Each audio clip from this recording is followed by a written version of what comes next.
விக்கிரவாண்டியில் கழிவுநீர் தொட்டியில் விழுந்து இறந்த சிறுமியின் உடலுக்கு உறவினர்கள் அஞ்சலி செலுத்தி வருகிறார்கள். இதுகுறித்த விவரங்களுடன் செய்தியாளர் குணாநிதி இணைந்திருக்கிறார்.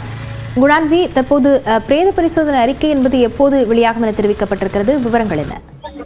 லாவண்யா, அதாவது விழுப்புரம் மாவட்டம் விக்கிரவாண்டியில செயல்பட்டு வந்த தனியார் பள்ளியில் எல்கேஜி படித்து வந்த வியா லட்சுமி என்கிற அந்த எல்கேஜி படித்து வந்த அந்த குழந்தை என்பது நேற்று பள்ளியினுடைய கழிவறை தொட்டியில் விழுந்து உயிரிழந்தது.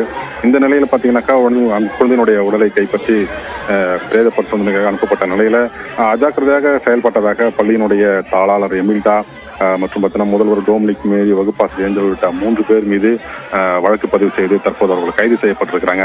இந்த நிலையில் தான் பார்த்தீங்கன்னா காலை 8:30 மணி அளவில் குழந்தையினுடைய பிரேத பரிசோதனை என்பது தொடங்கி 10 மணி அளவில் நிறைவடைந்திருக்கிறது. தொடர்ந்து குழந்தையினுடைய உடல் என்பது பெற்றோரிடம் ஒப்படைக்கப்பட்டு தற்போது குழந்தையினுடைய இல்லத்தில் அஞ்சலிக்காக உடல் என்பது வைக்கப்பட்டிருக்கிறது. தொடர்ந்து பார்த்தீங்கன்னா பெற்றோர்கள் மற்றும் உறவினர்கள், பொதுமக்கள் என தொடர்ந்து அஞ்சலி செலுத்தி வராங்க.